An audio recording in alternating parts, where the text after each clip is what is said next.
구약성경 198면 또 199면에 있는 민수기 4장 1절부터 49절까지 제가 한 절, 여러분이 한 절 교독하여 하나님께 올려드립니다.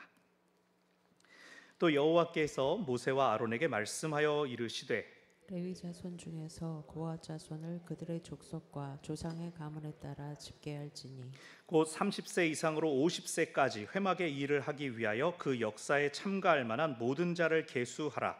고핫 자손이 회막 안의 지성물에 대하여 할 일은 이러하니라.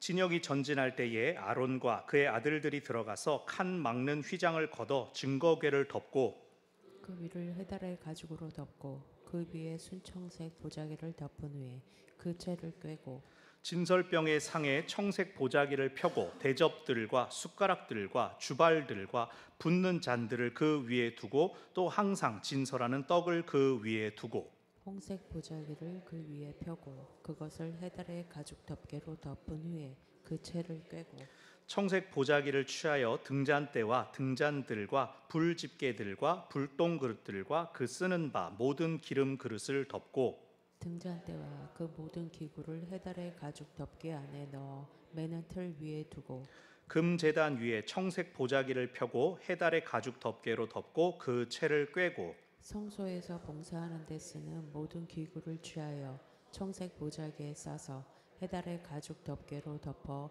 매는 틀 위에 두고 제단의 재를 버리고 그 제단 위에 자색 보자기를 펴고 봉사하는 데 쓰는 모든 기구 곧 불 옮기는 그릇들과 고기 갈고리들과 부삽들과 대야들과 제단의 모든 기구를 두고 해달의 가죽 덮개를 그 위에 덮고 그 채를 꿰 것이며 진영을 떠날 때에 아론과 그의 아들들이 성소와 성소의 모든 기구 덮는 일을 마치거든 고핫 자손들이 와서 맬 것이니라. 그러나 성물은 만지지 말라. 그들이 죽으리라. 회막 물건 중에서 이것들은 고핫 자손이 맬 것이며 제사장 아론의 아들 엘레아살이 맡을 것은 등유와 태우는 향과 항상 드리는 소제물과 관유이며 또 장막 전체와 그 중에 있는 모든 것과 성소와 그 모든 기구니라. 여호와께서 또 모세와 아론에게 말씀하여 이르시되 너희는 고핫 조선의 지파를 레위인 중에서 끊어지지 않게 할지니 그들이 지성물에 접근할 때에 그들의 생명을 보존하고 죽지 않게 하기 위하여 이같이 하라. 아론과 그의 아들들이 들어가서 각 사람에게 그가 할 일과 그가 맬 것을 지휘하게 할지니라. 그들은 잠시라도 들어가서 성소를 보지 말라. 그들이 죽으리라. 여호와께서 또 모세에게 말씀하여 이르시되 게르손 자손도 그 조상의 가문과 종족에 따라 계수하되 30세 이상으로 50세까지 회막에서 복무하고 봉사할 모든 자를 계수하라.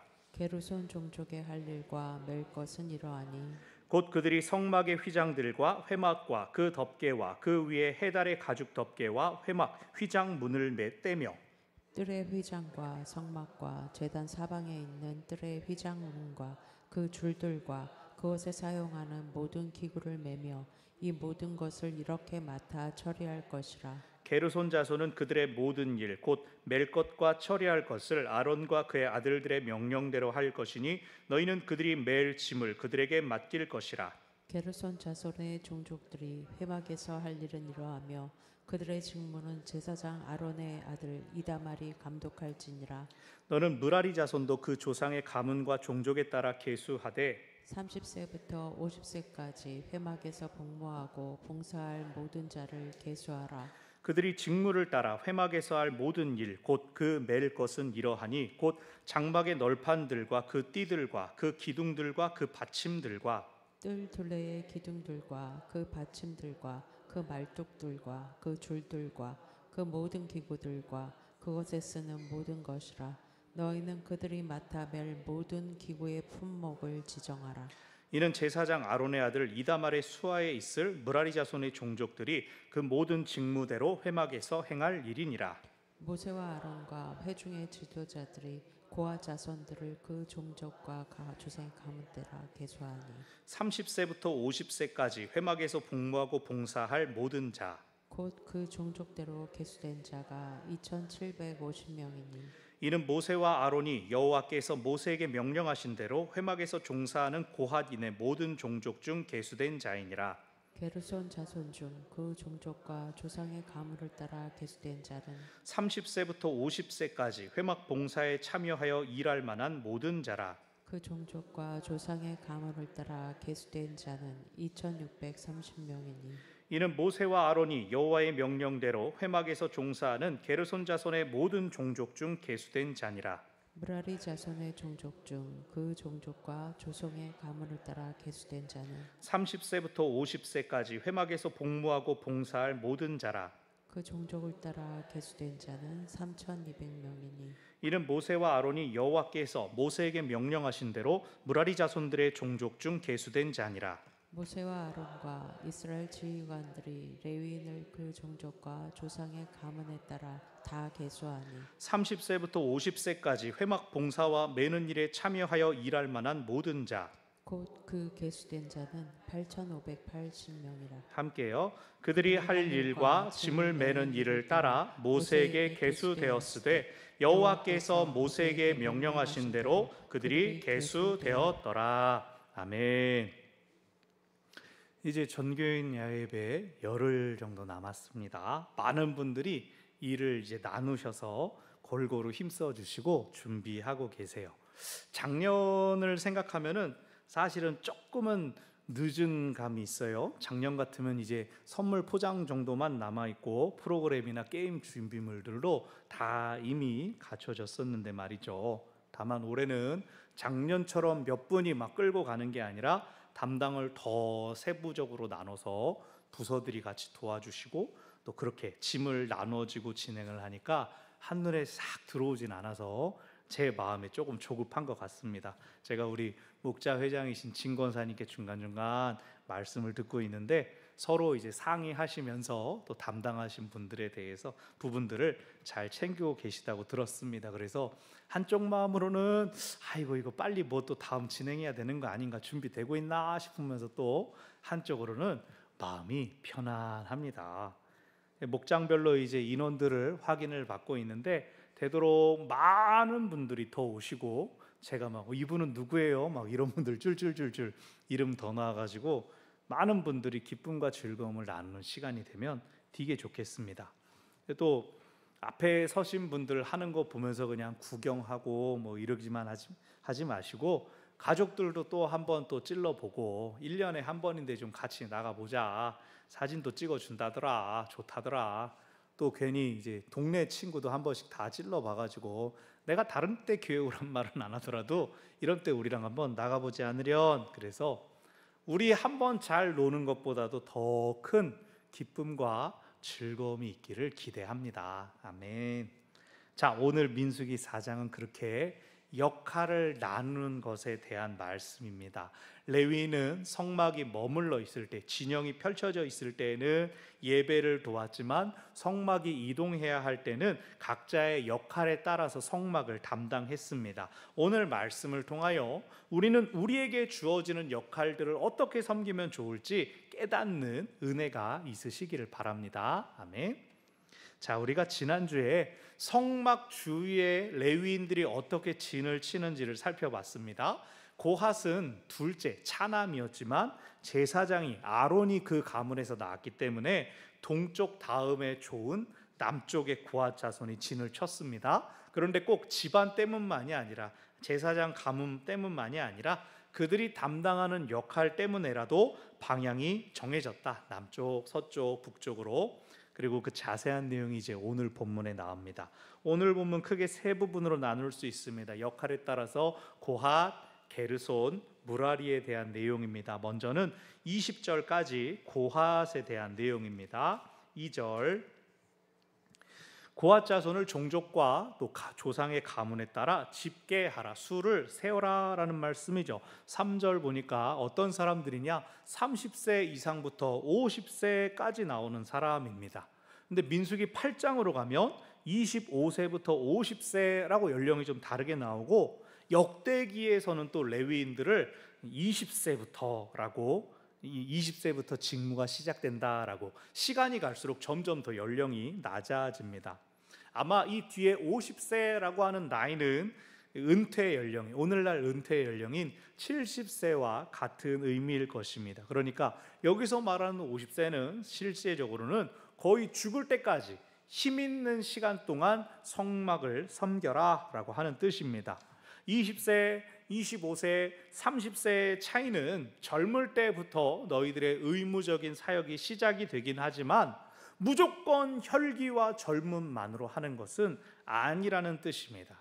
제가 생각하기에 왜 20세일까? 왜 30세일까? 라고 했을 때 당시에 결혼을 일찍 했기 때문에 어느 정도 가정이 안정된 후라고 하는 것이 아닐까라고 생각이 들었습니다. 오늘날이야 30대에 가정을 꾸리는 경우도 많고 더 늦기도 하지만 이 당시에 30세라고 한다면 이제 자녀들은 손 가지 않을 정도로 다 키워냈을 때죠. 10살 넘어간. 그래서 저는 이 30세라고 오늘 본문에 나온 것은 온전히 하나님의 일에 집중하라라고 하는 뜻으로 봅니다. 또 힘과 함께 어느 정도의 지혜와 경륜이 갖춰져야 한다는 뜻입니다. 하나님의 일은 열정만 가지고 할 수는 없다는 뜻입니다. 자, 4절. 고앗 자손은 회막 안에 있는 지성물에 대하여 담당합니다. 지성물, 지극히 거룩한 기구들을 의미합니다. 그런데 여기서 말하는 지극히 거룩한 성물이라는 것은 지성소 안에만 있는 것이 아니라 지성소 안에는 이제 언약궤만 있고 바로 그 앞에 분향단도 있고 진설병도 있고 등잔대도 있죠. 이 모든 기구들을 지성물이라고 부릅니다. 회중들에게는 절대 공개되지 않는 제사장들만 볼 수 있는 기구가 지성물입니다. 5절. 진영이 전진할 때에, 행진하게 될 때에는 성막도 그들과 함께 이동합니다. 우리가 앞서 1장 2장에서 살펴봤죠. 성막이 가장 모든 진영의 가운데에 위치해야 된다. 그래서 그렇게 성막이 이동할 때 일이 어떻게 흘러가는지를 설명을 합니다. 5절에서 먼저 아론과 아들들, 제사장들이 성막 안에 들어가서 이 증거궤를 덮습니다. 이 성구들을 다 덮습니다. 덮개로 쓰이는 것은 해달의 가죽입니다. 출애굽기에서 해달의 가죽 말씀 나눴던 거 생각나시나요? 해달이라고 하면 오늘날 어떤 동물을 이야기할까? 사막에서 흔히 볼 수 있는 오소리일 것이다. 아니다. 해달이라고 하는 것은 이 아랍어에서는 돌고래를 의미하기 때문에 돌고래일 것이다. 아이 근데 사막이고 그 이집트 쪽에서 왔는데 무슨 돌고래냐? 바다표범 정도가 아니고 바다표범 돌고래만큼 힘든데, 혹은 간단하게 색깔 있는 염소의 고급진 가죽, 뭐 이런 여러 가설들이 있어요. 그런데 여러분, 제가 출애굽기에서 이것 얘기하면서 해달을 뭐라고 했는지 기억나실까요? 안 나시겠죠. 이게 까먹어 주셔야 제가 다음에 또 얘기할 수 있고 얼마든지 우려 먹을 수 있으니까. 이게 돌고래인지 바다표범인지는 하나도 중요하지가 않다는 거예요. 이스라엘 자손이 그냥 마침 가장 많이 가지고 있었던 귀중품이었다. 그것이 중요합니다. 이게 돌고래인지 뭔지 알면은 오늘날 우리가 똑같이 만들 거예요? 아무 의미가 없어요. 하나님이 그들에게 가장 많이 주신 사치품, 귀중품 중에 이게 제일 많은데 그걸 알고 자, 그것들은 내가 쓰려는 것이니 가져와라 라고 하신 것이죠. 그래서 오늘 이 지성물들을 덮는 데에 다 해달의 가죽이 사용됩니다. 그래서 생각할 때 이 해달의 가죽이라는 것은 빛이 투과되지도 않고 또 부들부들 해가지고 성구의 다양한 모양들, 이 예를 들어 증거궤 위에는 그룹들이 이렇게 날개를 펴고 있는데 이것까지 싹 덮을 수 있는 그런 아주 질이 좋았는가 봐요. 그래서 해달의 가죽이 계속 언급되는 걸 우리가 생각할 때 아하, 쓰임에 가장 알맞은 것을 하나님께서 우리에게 주시는구나. 우리가 주님께 쓰임받고자 하는 마음만 있다면 하나님은 얼마든지 우리의 지금 모습을 통해서 역사하실 수 있다. 우리가 이것을 기억하고 6절. 증거궤는 해달의 가죽으로 덮은 뒤에 또 그 위에 순청색 보자기를 또 덮게 됩니다. 왜냐하면 그냥 다 덮었을 때는 뭐가 뭔지 헷갈릴 수가 있기 때문에 아마 색깔이 있는 보자기들을 추가로 더 덮어서 이것은 뭐다, 이것은 뭐다라고 구별을 하는 것 같아요. 7절. 진설병을 두는 상을 이야기해요. 진설병은 항상 하나님 앞에 있어야 하는 떡, 빵을 의미하죠. 그것을 두는 상에다가도 청색 보자기를 펴고 거기에 대접, 숟가락, 주발, 그릇과 잔들이 있습니다. 그런데 그것과 함께 항상 진설하는 떡도 거기에 두어라 라고 해요. 성막이 이동하려고 할 때 아이고 이거 떡은 가져가다가 문제가 생길 수 있으니까 이렇게 먹는 게 아니라 그 떡도 그대로 기구와 함께 포장한다.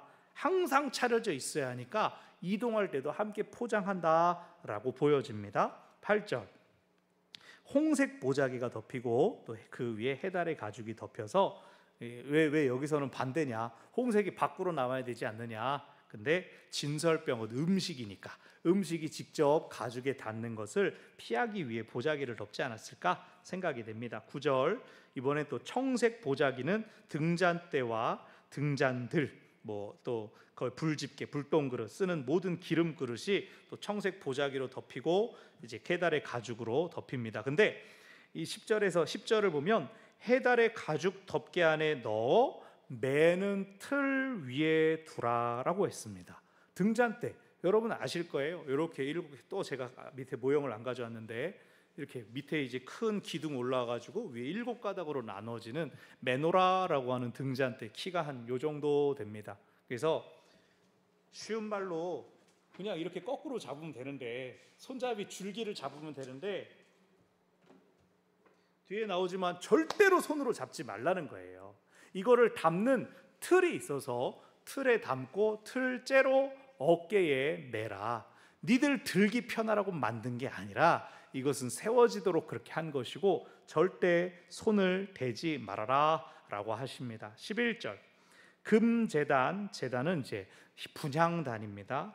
청색 보자기를 펴고 해달의 가죽 덮개로 덮고 12절 거기서 사용되는 모든 기구들은 또 매는 틀이 따로 있어서 틀에다 담고 맵니다.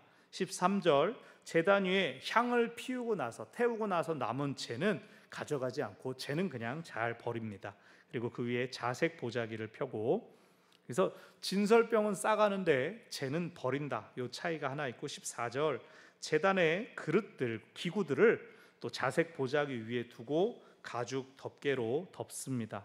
그래서 원래 처음 만들 때부터 채를 꿰 고리가 있는 것들, 언약궤나 이런 것들은 그대로 채를 꿰 채로 들어 올리고 맬 수 없는 것들은 매는 틀이 있어서 거기서 담아서 맵니다. 즉 여기 나오는 성구들은 사람의 손이 아니라 사람의 어깨로 매는 것입니다. 15절에 이와 대한 명령이 나오는데 제사장들이 먼저 들어와서 덮개로 덮고 옮길 준비를 마치면 그 다음에 고앗 자손들이 들어와서 메고 움직이기만 하면 됩니다. 만지면 죽으리라 라고 하는 말씀이 여기 15절에 나타나고 있죠. 다윗 때 어떠했습니까? 언약궤를 소달구지에 싣고 옮기고 있다가 소가 음메 하면서 덜컹거리니까 웃사가 마음에는 좋은 마음을 가지고 어이쿠 하고 언약궤를 잡았다가 죽지 않았습니까?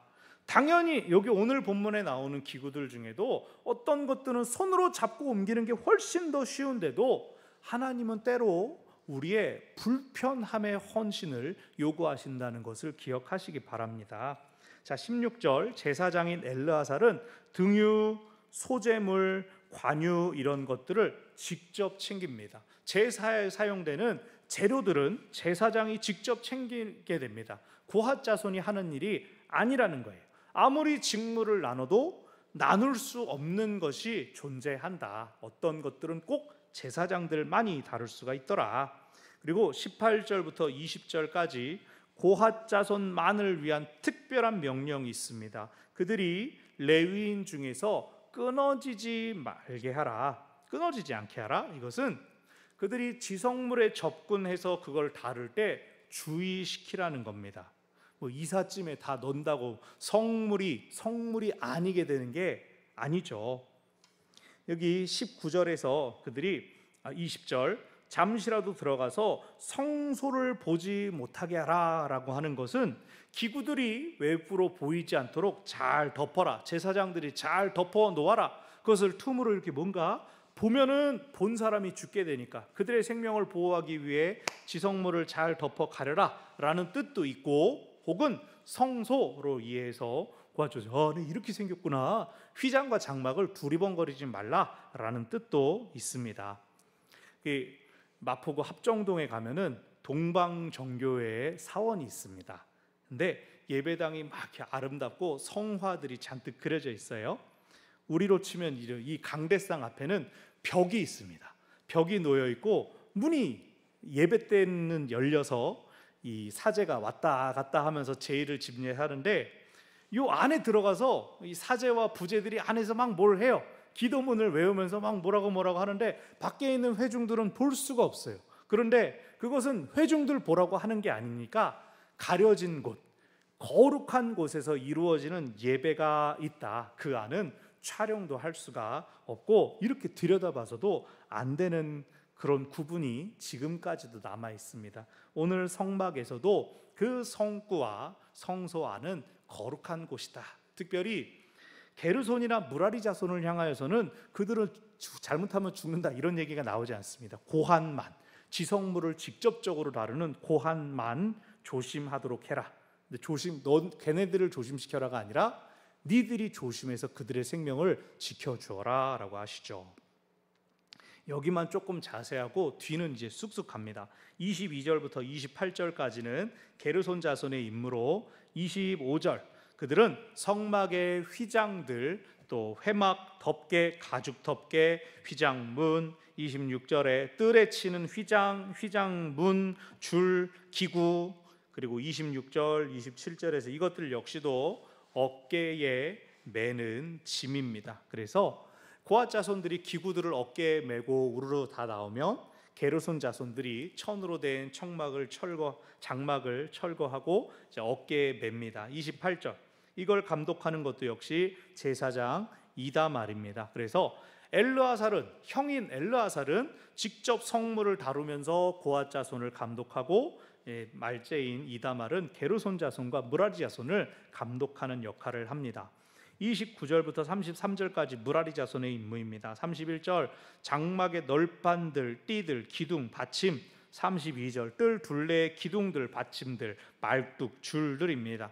천을 다 제거하고 나면 성막의 뼈대, 골조가 무라리 자손의 몫입니다. 가장 무겁죠. 이건 뭐 어깨로 메는 것밖에 답이 없죠. 나중에는 게르손 자손과 무라리 자손들을 위해서 짐승과 수레들이 따로 나오긴 해요. 34절 이후로는 이제 자손별로 인구가 나옵니다. 일할 수 있는 30세에서 50세 이상의 인구들. 고앗 자손은 2,750명, 게르손 자손은 2,630명, 또 무라리 자손은 44절에서 3,200명입니다. 그래서 전체 숫자는 48절에 8,580명이라는 숫자가 나옵니다. 이 사람들은 레위인으로서 일할 수 있는 사람들, 30세부터 50세였기 때문에 3장에 먼저 나왔던 1개월 이상 된 레위인의 수와도 다르고, 또 1장에서 20세 이상 싸울 수 있었던 지파들의 인원들과도 차이점이 있다는 것을 보고 우리가 말씀을 다 살펴봤습니다. 오늘 말씀에서 우리가 첫 번째로 주목하고 기억해야 될 것은 하나님은 움직이시는 하나님이라는 것입니다. 하나님은 고정되어서 한 곳에만 머물러 계시는 하나님이 아닙니다. 물론 하나님이 영이시기에 모든 곳에 계시죠. 고정된 건 누굽니까? 우리가 고정된 존재입니다. 우리가 묶여 있습니다. 우리는 우리가 가지고 있는 한계에 스스로를 가둡니다. 왜요? 우리가 시간적으로, 공간적으로 제한된 존재이기 때문입니다. 우리가 옛날 그리워합니다. 과거를 그리워해도 과거로 돌아갈 수는 없습니다. 돌아갈 수 없죠. 옛날이요, 노래만 부르지 못 들어가요. 미래에다 소망을 품는다 하더라도 미래로 점프해서 뛰어넘어갈 수는 없습니다. 우리는 그저 기다릴 뿐이죠. 현재를 열심히 살면서 이 현재가 미래가 되기를 기다릴 뿐입니다. 이게 시간적인 제한이고요, 공간적으로도 마찬가지입니다. 우리가 지금 이 수요일 저녁에 예배당에 나오기 위하여 다른 곳에 있는 것을 포기하지 않았습니까? TV 요즘은 수목 드라마 재밌는 거 합니까? TV를 볼 수 있는 자리, 혹은 누군가와의 약속의 자리, 어디 시원한 카페 다 포기하고 예배당, 지금 이 자리에 있죠. 어떤 분들은 이제 다른 거 하러 가려고 예배당을 포기하고 그러신 분도 계시지만, 우리가 근데 어쨌든 시간적인 공간적인 한계가 있고 우리는 그 한계 안에서 최선을 다하며 살아갈 뿐입니다. 그런데 하나님을 가두려고 한다. 그것은 하나님을 인간 수준으로 끌어내리는 교만이라고 할 수 있습니다. 하나님을 고정시키면 불행해집니다. 성경이 그걸 보여줍니다. 아담과 하와가 선악을 알게 하는 나무 열매를 따먹고 숨어 있었잖아요. 하나님은 여기는 못 보실 거야. 하나님 안 보이면 모르겠지. 하지만 하나님은 처음부터 다 알고 계셨죠. 언약궤, 눈에 보이는 언약궤가 하나님의 임재의 상징이니까 전쟁터에 언약궤를 들고 나가면 우리가 이길 것이다. 그것을 믿고 언약궤를 앞서 세우고 싸우러 나갔던 이스라엘이 블레셋에게 패하고 그 언약궤까지 빼앗겼던 역사가 있었습니다. 그 일로 제 언약궤를 수행했던 두 제사장이 죽고 그 아들들이 죽었다는 소식에 대제사장 엘리가 쓰러져서 죽지 않았습니까? 그런데 그렇게 빼앗긴 언약궤가 수십 년 동안 블레셋 땅에 있었어도 하나님의 말씀은 계속 사무엘을 통하여 선포되었습니다. 왜요? 하나님은 고정되는 분이 아니시기 때문이죠.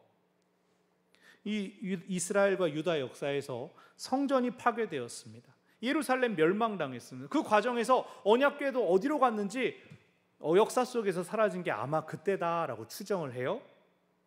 유다인들이 절망했습니다. 하지만 포로로 끌려간 곳에서 하나님은 다니엘에게 온 세상에 일어날 일들을 알려주셨습니다. 에스겔을 통해서 포로로 잡힌 유다인들에게 소망을 주셨습니다. 우리가 새벽에 묵상한 것처럼 에스더와 모르드게처럼 유다인들을 포로 가운데에서 주변 민족들보다 더 높아지게 해주셨습니다. 왜요? 하나님은 고정된 분이 아니라 어디에나 계시는 분이시기 때문이죠. 그러므로 우리는 움직이시는 하나님, 자유로우신 하나님을 기억하면서 우리도 특정한 시 공간에 갇히지 않기를, 또 하나님을 우리 수준으로 제한하지 않기를 바랍니다. 하나님을 제한하는 것은 내 기도의 제목을 하나님보다 우선하는 것입니다. 우리가 시공간 안에 우리 육신의 한계에 우리의 기도까지 갇히게 되면 하나님의 역사도 제한적으로 보게 됩니다. 살면서 어려움을 한 번도 겪지 않은 사람 있습니까? 마음고생 없었던 사람 있습니까? 그런데 우리가 약하기 때문에 어려운 일을 만나게 되면 마음이 막 위축됩니다. 이거 하나님께서 나를 벌하시는 거 아닌가? 내가 뭐 좀 잘못했는가? 온갖 생각에 사로잡힙니다. 아이고, 막 간절한 기도의 제목이 있어서 금식도 하고 막 부르짖고 기도원도 가는데 또 그것들이 당장 이루어지지 않으면 그것도 그것대로 염려하고 근심하게 됩니다. 이 모든 것이 하나님을 제한하는 것이죠. 당장 내 눈에 안 보이니까 하나님 역사하시지 않는 줄 아는 겁니다. 당장의 상황에다 하나님을 가두고 내가 갇히는 거죠. 하지만 움직이시는 하나님은 우리를 더 크고 높은 하나님의 뜻으로 이끌어 가십니다. 벌벌 떨면서 주저하고 뒤처지면 오히려 은혜에서 멀어지게 됩니다. 하나님의 움직이심, 하나님의 이끄심에 동참하고 따라갈 때 우리는 예비하신 은혜의 자리에 다다르게 됩니다. 움직이시는 하나님이 우리를 부르십니다. 그 부르심을 따르는 우리 모두가 되기를 바랍니다. 아멘. 오늘 말씀에서 두 번째로 기억할 것은 우리 각자에게 주어진 소임을 잘 지켜야 한다는 겁니다. 오늘 본문은 레위인이라 하더라도 맡은 직무가 조금씩 달랐다는 걸 보여줍니다. 조금 정도가 아니죠. 기본적으로 이들은 성막의 기구를 몸으로 운반하는 직무가 오늘 본문에 나왔습니다. 이것은 움직이시는 하나님이 그들의 헌신을 통하여 드러나신다는 뜻입니다. 성물들이 함께 그들과 움직이면서 또 구름이 이동해 가는 걸 통해 하나님은 광야 어느 곳에만 머물러 계시는 분이 아니구나 라고 이스라엘 백성들 보라는 것이죠. 그리고 또 다른 공통 직무는 레위인들은 제사를 돕는 일을 했죠. 순조로운 제사가 되도록 보이지 않는 곳에서 성막을 섬기는 것이 그들의 일이었습니다. 하지만 오늘 기억할 것은 그들에게는 각자 정해진 역할이 있었다는 겁니다. 열정이 있고 또 의무라고 하니까 아무 일이나 혹은 모든 일을 도맡지 않았습니다. 족속에 따른, 가문에 따른 역할 부여가 분명했고 서로가 유기적으로 도왔습니다. 제사장들은 고핫 자손을 신경 써서 성구들을 잘 포장하고 덮어야 했습니다. 실제로 그것들로 인해서 고핫 자손을 죽음에 이르게도 할 수 있는 아주 위험한 일이었습니다. 그리고 고핫 자손은 다음 게르손 자손을 위하여, 게르손 자손은 다음 무라리 자손을 위하여 자신들의 직무를 잘 이행해야 했습니다. 반대로 이제 여기 머무르게 된다, 구름이 머무르면 어땠을까요? 가장 뒤쪽에 따라오던 무라리 족속이 얼른 이 틀을 세우고 다음에 게르손 자손이 들고 와서 천막을 다 편 다음에 그 다음에 성구들이 잘 들어가 제자리에 위치해야 했습니다. 이 모든 것이 제사장들의 지시를 따라 한 몸처럼 이루어졌을 것입니다.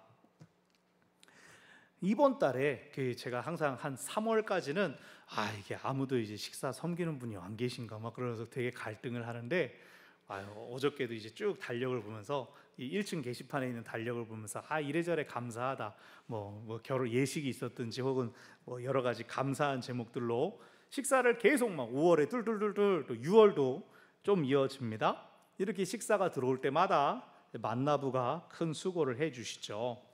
아무래도 이렇게 고양이 손이라도 빌린다고 하는데 여러 손이 모이면 이 일도 훨씬 쉬우니까 열심히 있는 분들도 붙어주시고 도와주시는 걸 봐요. 그런데 제가 보니까 이번 달에는 조금 아쉬운 점이 있었습니다. 예배 안내위원으로 세워놨는데 그분들이 다 주방에 가버리면 어떡합니까? 한두 달 전부터 저는 이분들은 이번 달에는 꼭 예배위원을 섬겨주셔야 된다. 그래서 표를 다 짜놨는데 선의도 좋고 열정도 좋지만 안내는 어떡하라고요? 일부러 70세 넘으신 분들은 제가 아껴두었다가 이때 한번 부탁드려야지 다 그러는데 임의로 막 명예 집사님이야 일부 안내 서고 계시고 은퇴 권사님 홀로 서 계시고 이러면 안 되는 거죠. 제가 오늘 말씀을 드려놓지 않으면 돌아오는 주일도 그렇게 될까 봐 미리 말씀드리는 거예요. 세워진 자리를 잘 지키시기를 바랍니다. 안내가 필요 없으면 안내를 빼면 되죠. 근데 그건 싫다면서요. 안내 없는 교회들이 있어요. 항상 제가 예배위원 짜면서 안내 이게 귀한 거고 날이제 더 더워지잖아요. 여러분, 내가 세워진 자리를 먼저 내 자리에 책임을 가지고 지켜나갈 때 서로가 더 존중되고 공동체가 든든히 세워져 가는 거예요. 모두가 다 한 가지 일에 붙을 수는 없는 겁니다. 제가 처음에 우리 교회 부임했을 때 같이 있었던 부목사님들이 저한테 농담으로 그래요. 우리 교회 유튜브를 보고 지금 제 화면에서 보면 제 손이 안 보이잖아요. 저기서 이세용 목사님 밑에서 막 PPT 혼자 넘기고 막 카메라도 혼자 조작하는 거 아니냐, 손이 막 밑에서 꼬물꼬물 하는 거 아니냐 우스개로 그랬어요. 실제로 여기 카메라 리모컨도 있고 여기 서랍에 PPT 리모컨도 다 들어있어서 정말로 급할 때는 제가 혼자 여기서 다 할 수 있는데 안 그러고 일부러 사람을 세워서 가르친다. 김 목사님도 가르쳐드리고 김보라 목자도 가르쳐드리고 심지어는 저희 딸도 지금 수요일마다 의자에 앉아있으면 저희 집 머리통도 잘 안 보이는데 일부러 가르치고 세운다고요. 왜? 교회를 함께 세워가기 위해서죠. 교회가 전체적으로 함께 서야 합니다. 어떤 사람들에 의해서만 주도되고 어떤 사람들만 열심을 낸다면 그건 교회를 건강하지 않게 만들 수가 있어요. 근데 모두가 똑같은 열심을 낼 수 없으니까 어떻게 해야 됩니까? 가르치고 세워주어야 하는 것이죠. 이번 전교인 야외배도 그래서 조금씩이라도 짐을 나누고 또 같이 하도록 하고 있습니다. 목자회, 남선교회, 여전도회, 권사회, 안수집사회 배울 수 있는 건 배우고 나눌 수 있는 건 계속 나눌 것입니다. 그 과정에서 때로는 더 잘할 수 있는 걸 내려놓거나 하기 싫은 것도 감당해야 될 수도 있습니다. 하지만 좁은 시야를 벗어나서 넓게 보고 더 많은 것을 함께 고민할 때 우리 각자도 익숙한 뿐 아니라 새로움으로 채워질 수가 있습니다. 하나님이 움직이시니 우리도 움직여야 하지 않겠습니까? 말씀을 정리합니다. 여러분, 움직이시는 하나님을 기억하시기를 바랍니다. 하나님의 역사는 과거 혹은 어떤 장소에 고정되어 있지 않습니다. 하나님의 역동적인 역사는 이 수요일 저녁 교회 예배당에서뿐만 아니라 우리 삶의 자리에서, 우리가 세상 다른 사람들을 만나는 자리에서, 아무도 믿는 사람 없는 것 같은 그 광장 한복판에서라도 하나님과 동행한다면 그곳에서 하나님의 역사를 경험할 수가 있습니다. 그러므로 우리는 우리에게 순간순간 주어지는 그 직무들에 충실하면서 하나님께서 우리를 함께 이끄시는 그 길로 나아가기를 바랍니다. 하나님께서 분명 하나님과 함께 움직이는 우리 가운데 크고 놀라운 일을 행하실 것입니다.